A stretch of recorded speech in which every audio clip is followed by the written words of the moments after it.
Good morning to everybody. I would like to thank you, to thank our international president, to thank our international secretary for inviting me to share a few thoughts on what is our role in education.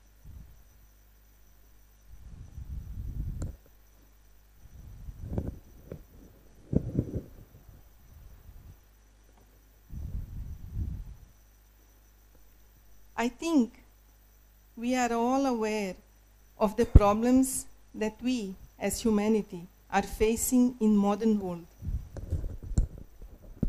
Needless to repeat that all what is going on and that we are facing a crisis without precedents in human history.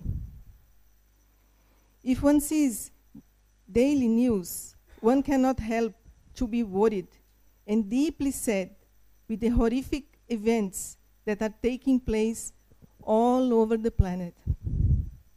The question that we are asking today, what is our role in education, is the most relevant one for those who are serious and feel the urge for change.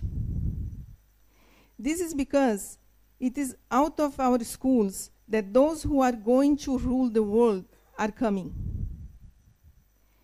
It was our educational system that made it possible for dictators and criminals to play havoc in more than one country. Highly intellectualized people with a dry heart are the result of our erroneous ideas about education. There are two aspects in this question that we would like to explore today. One is what is the role of each one, me and you, as individuals in education. And the other is what is the role of a society, such as the TS, in education. We may be under the impression that responsibility for education is with the teachers in the schools, and that you and me, who have not undertaken that vital task of in a professional manner, have no business in education.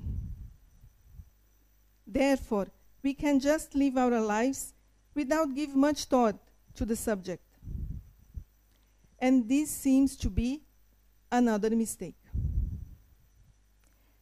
What do we mean when we talk about education?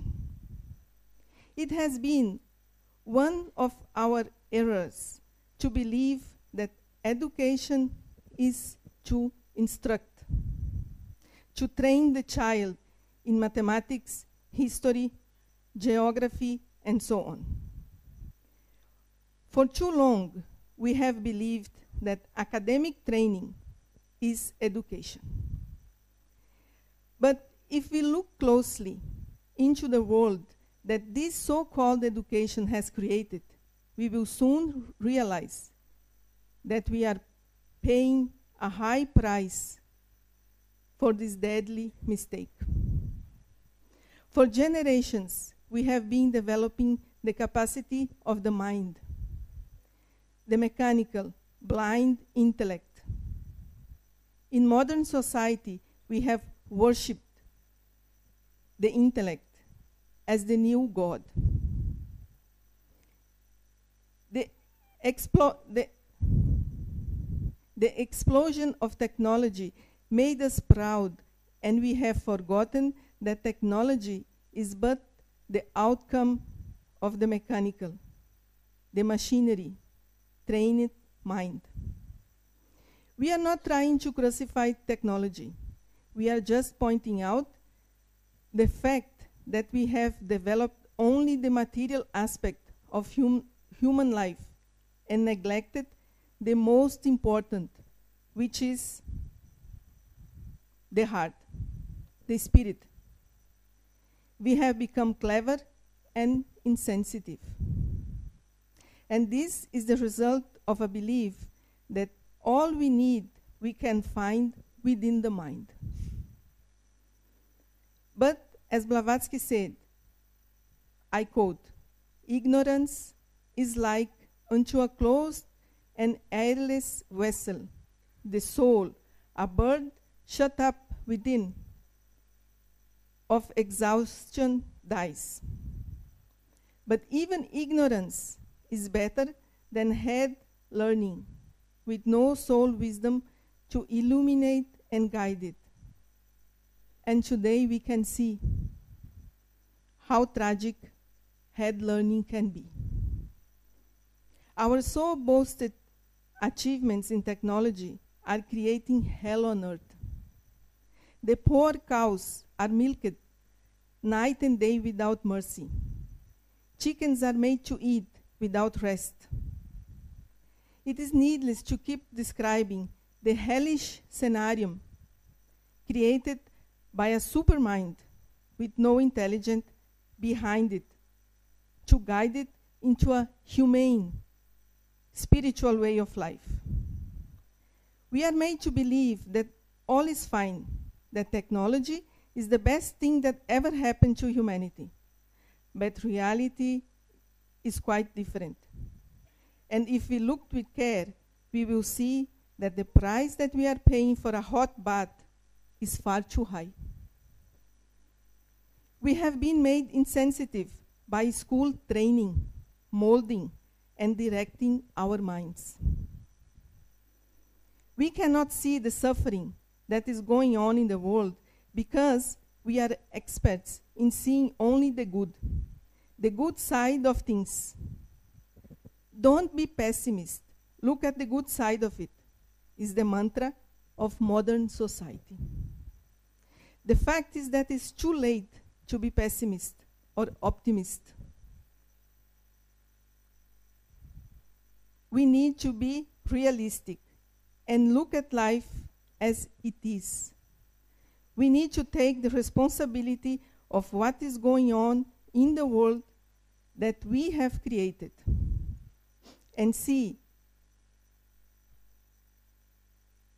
it as it really is, not as it should be, the ideal, which is another way of distraction and avoidance of the fact, and leads nowhere other than where we are.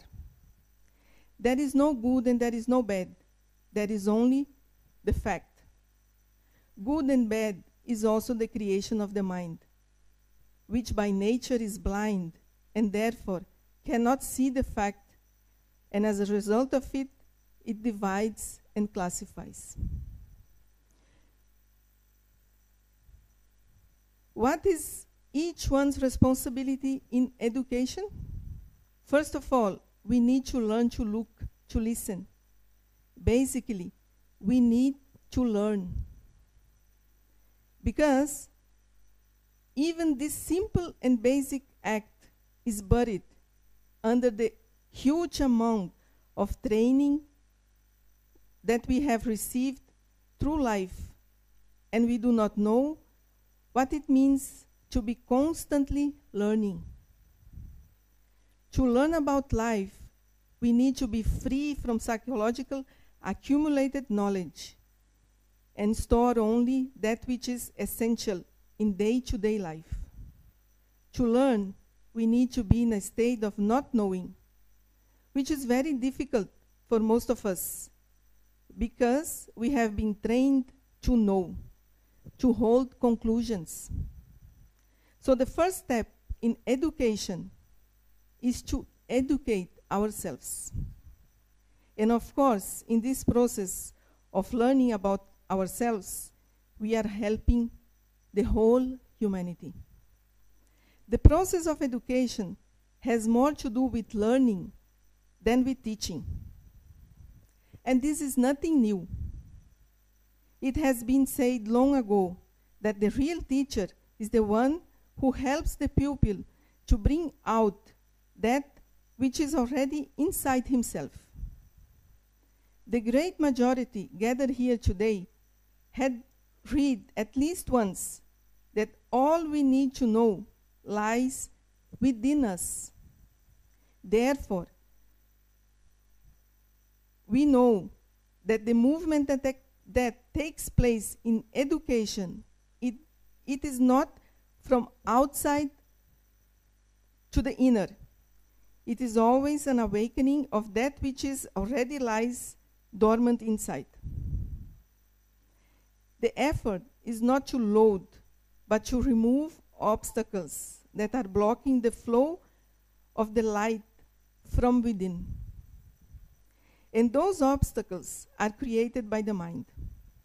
They are the endless craving that need to be seen and let go of. We need to learn to look, to see what we are in reality, and not in theory. Maybe the secret, it seems to me that the basic thing to understand about education is that we need to learn, and that we can only teach while we are learning. Therefore, being in a state of constant learning is the only way to teach. This may sound a bit strange because we are so used to go out to instruct others what is right and what is wrong. And it has been this attitude that has brought about violence, brutality, with all its dreadful children. Because if I know what is right, it means I have come to a conclusion to be imposed upon you.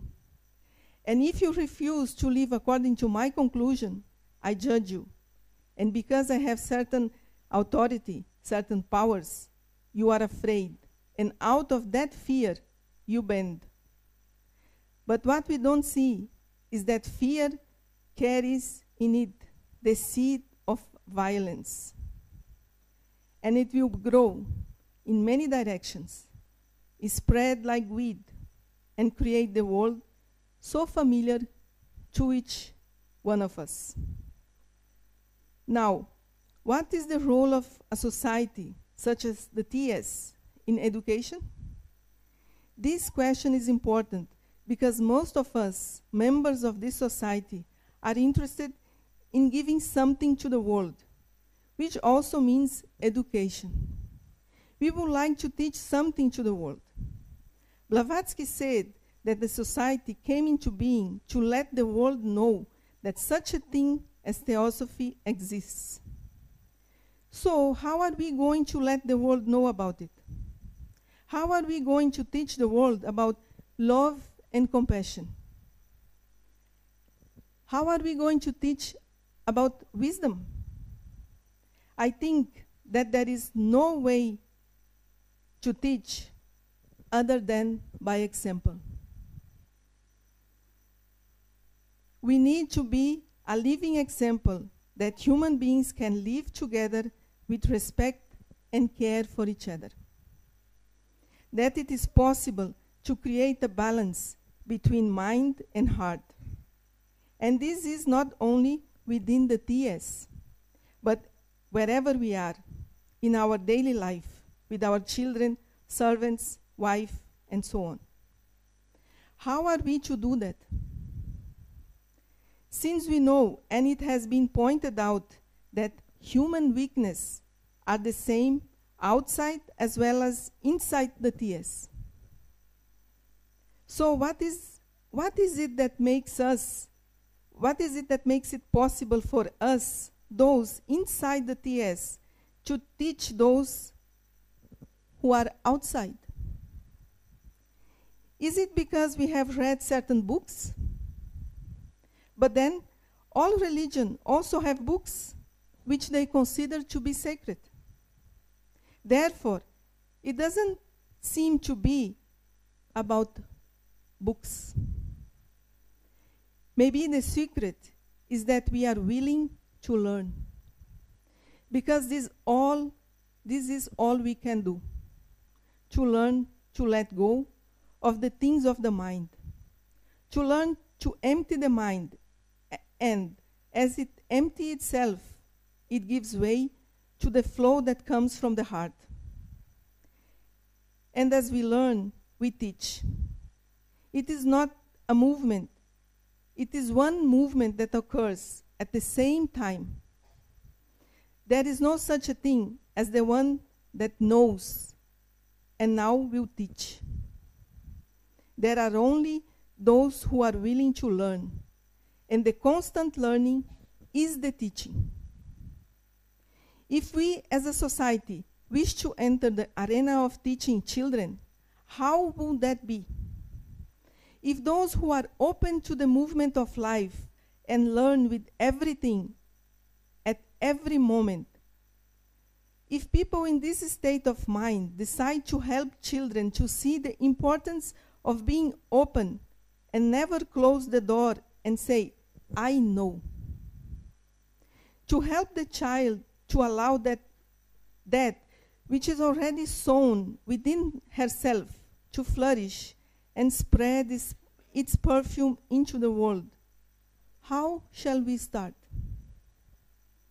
First of all, we need to create a space where the child is free to explore without being judged or repressed. A place where she feels safe and secure to ask questions and learn more about the question than to get ready-made answers. A place where fear cannot enter, where fear is not allowed to make a home in the temple of life. A school is the place where the heart can develop and sensitivity is part of day-to-day activities. It is of fundamental importance to create balance between mind and heart. It is important to remember that when we talk about the development of the heart, we are not talking about becoming emotional, because emotions are also part of the mind. Balance between mind and heart brings about something completely different from the known emotions. It has a quality that cannot be known by the mind. It is born when mind and heart come together as the male and female reproductive cells come together and generate a completely new being. In the same way, when mind and heart are balanced and come together at the same level, it opens the door to the dimension of compassion. Compassion is the child of balance. If we look at the world created by the unbalanced growth of mind, neglecting the heart, we will see that the solution is to bring harmony and balance. That to heal the degeneration that took place because of lack of intelligence, we need to remove the stones of ignorance and allow love and allow the flow of love to run free. After all, only those who know love can and will take up the responsibility of learning with all and everyone, to learn to live a spiritual life, to connect with nature, and heal the planet is our role in education. It is the role of real spiritual people to find a way out of the destructive materialistic way of life that is destroying the very womb in which we are developing the real, the inner being, so that we can have a new chapter in human history.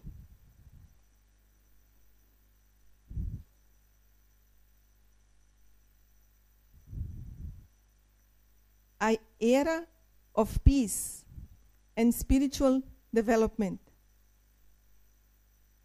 And the time to do it, it is now. Because there is no tomorrow. Thank you.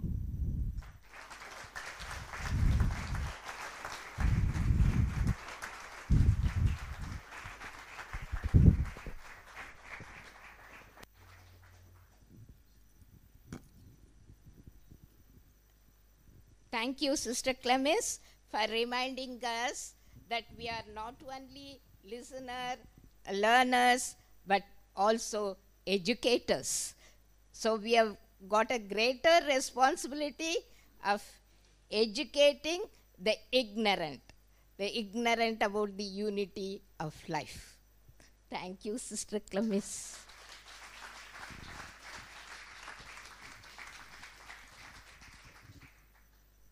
All right.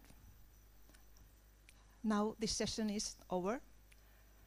And the Explore group leaders, would you remain here? And the lunch is 12:30. Thank you.